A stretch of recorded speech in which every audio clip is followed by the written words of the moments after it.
I think it's safe to say, certainly for those of us who've been at sea for a while now, that life on board today's modern merchant vessels is far busier than it was in, say, the 1980s when I was operating deep sea.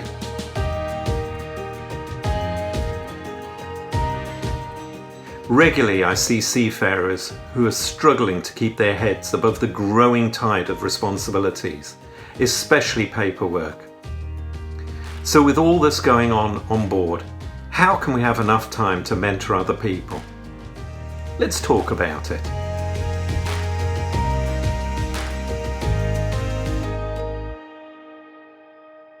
Working in an office, you're 9 to 5, but on a ship, you're 24/7. I mean, you are living in that environment.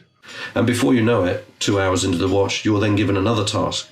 You haven't quite completed that one, but suddenly somebody's given you another task and you think, all right, I've got to go and do that now. We don't have the weekends off. It's just an ongoing, continuous 24/7 work routine.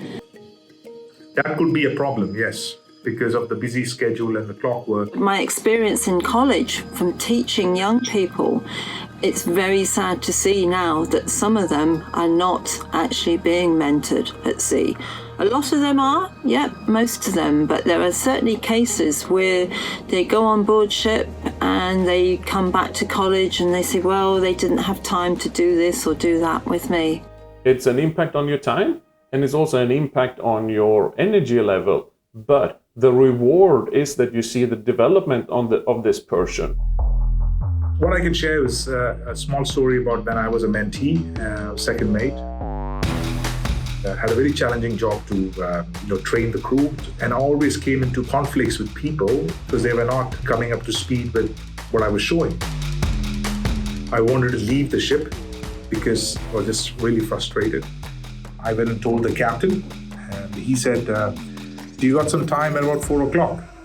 Let's have some coffee and afterwards let's go for a walk. And he told me that it's not about the work, it's about the people. Win them over and the work gets done. And that still remains with me. And more I realized the depth of it. He could have probably gone and said, okay, you go within 2 days home. And I would have gone with the baggage and never learned. But he took a mentoring step and shared me this knowledge. And of course, time is money. So if the job takes twice as long, it will then cost twice as much. I would just like to counter with that if you invest in the time, in the mentoring, so that all your crew are at the top of their game, as opposed to not doing that, having an error, a mistake, or an unintended incident, which will cost 10 or 100 times more in both time and money. So you can start 1 minute, 5 minutes, at least 10 minutes, and you can start increasing the way how we are doing the mentorship on board. So I usually get a couple of packets of biscuits or something, and I'll go down on the deck, and it's a rusty old container, and they're all sat in there on bells of rope and lots of chain and stuff. And I go in there, and I sit down with them. We talk about family, we share the biscuits, and before you know it, you hear all the stories that are going on.